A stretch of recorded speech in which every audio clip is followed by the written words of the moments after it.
कल ही ये खबर आई है कि भारतीय सेना एक सख्त कार्रवाई करने जा रही है उन सैनिकों के खिलाफ जिन्होंने इस प्रदर्शन और इस आंदोलन में डायरेक्टली वर्दी पहनकर हिस्सा लिया। अब ये क्यों है कि फौजी जब अगर इस प्रकार के आंदोलन के अंदर हिस्सा लेता है तो उसके खिलाफ एक डिसिप्लिनरी कार्रवाई करनी बहुत अनिवार्य होती है। देखिए, ये हमें सबको समझना चाहिए कि आर्मी जो है इस देश का लास्ट बेस्टियन है।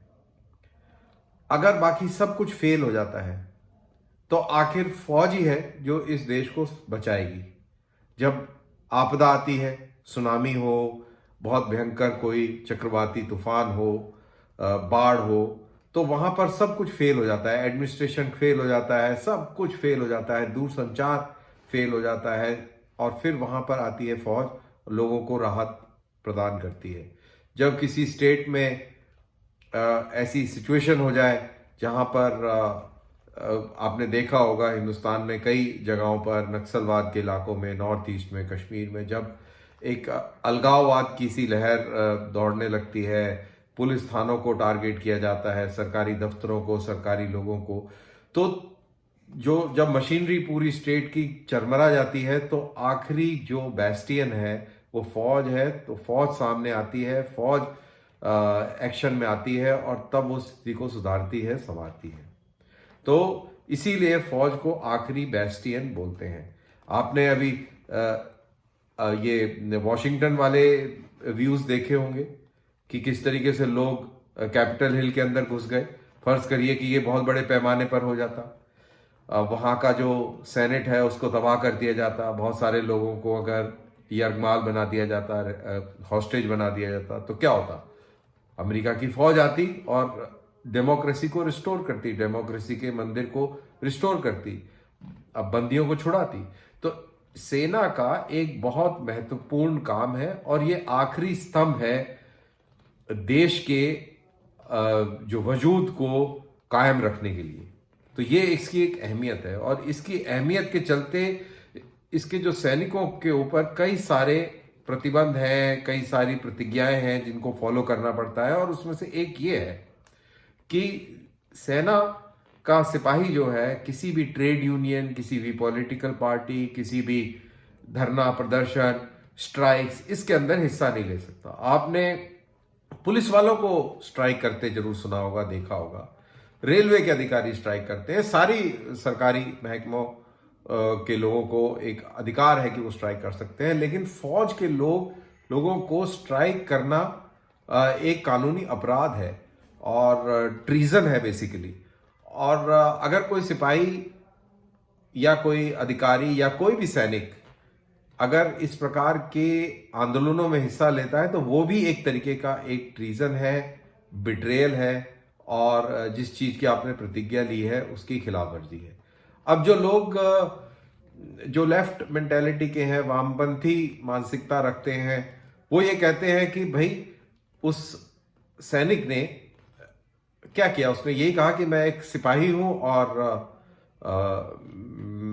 मैं फार्मर भी हूं, और अगर फार्मर को आप टेररिस्ट कहेंगे तो मैं भी एक टेररिस्ट हूं, तो इसमें क्या गलत हुआ?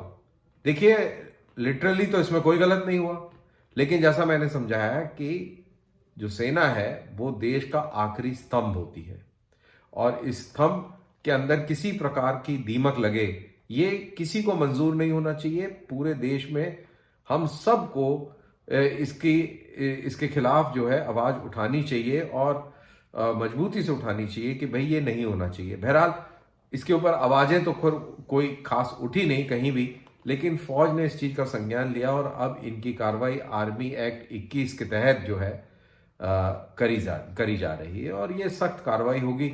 अब क्या कार्रवाई होगी वो देखा जाएगा, लेकिन ये एक मिसाल कायम जरूर की जाएगी सारे फौजियों के लिए कि अगर आपने आइंदा ऐसा किया तो आपके खिलाफ ये कार्रवाई हो सकती है।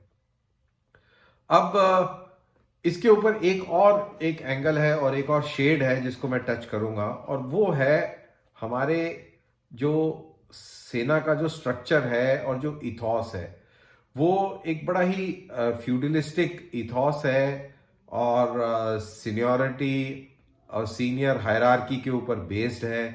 हम लोग रिटायर हो जाते हैं तब भी हमारा जो जो कानूनी तौर पर हम अपना रैंक अपने नाम के आगे लगा सकते हैं, और इस रैंक के लगाने से एक हमारे ऊपर, सबके ऊपर एक जिम्मेवारी आ जाती है, और वो जिम्मेवारी एक मार्गदर्शन की होती है, एक सही प्रकार की लीडरशिप प्रदान करने की होती है, मोटिवेशन की होती है, समाज में लोगों को मोटिवेट करने की होती है, और सेना में जो सिपाही तैनात हैं उनको भी मोटिवेट करने की हमारी जिम्मेवारी होती है, डायरेक्टली इनडायरेक्टली। अब हम लोग अपनी रेजिमेंट के, अपनी पलटनों के रेजिंग डे में जाते हैं, रियूनियन में जाते हैं, और क्योंकि हम लोग एक ही साथ दसियों साल इकट्ठे रहते हैं, एक किस्म की बॉन्डिंग हो जाती है जवानों के बीच में और अधिकारियों के बीच में, और जवान जो है वो आपको एक रोल मॉडल की तरह देखता है। तो मैं ये बताना चाह रहा हूं कि हमारी जो वेटरन कम्युनिटी है, पिछले 10 साल के अंदर उसने भी बहुत गैर जिम्मेदाराना तरीके से अपना बिहेवियर प्रस्तुत किया है, जो कि रोल मॉडल का कतई नहीं हो सकता। आपने देखा होगा किस तरीके से कुछ टेलीविजन के ऊपर फौजी अधिकारी आते हैं, गाली गलौज भी करते सुने गए, अभद्र बात भी करी। एक जनरल साहब ने उन्होंने ये कहा कि कश्मीर के अंदर लड़कियों का रेप भी जायज़ है अगर वो देश के खिलाफ खड़ी हैं तो। और अभी हाल फिलहाल में एक और जनरल साहब थे जिनके ऊपर एक एलिगेशन लगा, और यूनाइटेड किंगडम्स के अंदर उनके जिस चैनल में वो आए थे उसके खिलाफ एक हर्जाना भरने की एक केस भी लगा। तो ये चीज़ बिल्कुल शोभा नहीं देती है, और मैं बाकियों को नहीं, मैं खुद को भी ब्लेम करता हूँ कि कभी कभी शायद मैंने भी वो लक्ष्मण रेखा जरूर पार करी होगी, और जोश में आके कई बारी ऐसा हो जाता है। बट पॉइंट मेरा ये है कि as veterans also public platform पे भी जब हम लोग होते हैं तो कोशिश हमारी ये होनी चाहिए कि हम अपॉलिटिकल ही रहें, यही हमारा कैरेक्टर होना चाहिए। और अगर कोई चीज़ सही है तो उसको सपोर्ट करना चाहिए, जो गलत है उसको गलत कहना चाहिए। गलत और सही कहने के अंदर हमें हिचकिचाना नहीं चाहिए, चाहे उसका मीनिंग कोई पॉलिटिकल निकाले या कुछ भी निकाले, वो एक अलग इशू है। बट हमें ये ख्याल रखना चाहिए कि हमें कोई ना कोई फौज में जरूर देख रहा है, और उससे वो एक क्यू ले रहा है। और मेरे ख्याल से जब ये फौजियों ने भी देखा होगा कि हमारे जो अधिकारी लोग हैं, पूर्व अधिकारी लोग हैं, वो किस तरीके से एक स्टांस लेते हैं, तो कहीं ना कहीं एक गलतफहमी पैदा हुई होगी, और मोटिवेशन आया होगा कि हम भी जाके इस चीज में कूद पड़े।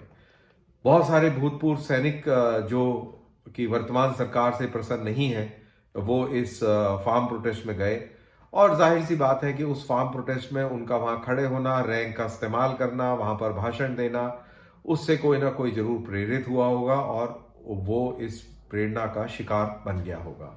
और मेरे को लगता है कुछ ऐसा ही इस केस में भी हुआ है।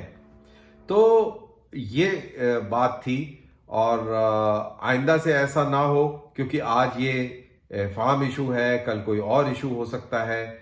तो ये चीज को कंट्रोल करना, कर्व करना बहुत बहुत आवश्यक है। जो सर्विंग सोल्जर है उसके ऊपर तो आर्मी एक्ट 21 के तहत कार्रवाई हो जाएगी, बट जो मेरे जैसे रिटायर्ड फौजी हैं जो पब्लिक लाइफ में हैं, उनका क्या होगा, वो मेरे ख्याल से खुद के ज़मीर को टटोलना होगा, खुद की रिस्पॉन्सिबिलिटी को तलाशना होगा, और फिर काम करना होगा। तो इसी के साथ मैं आपको इस थॉट को छोड़ता हूं।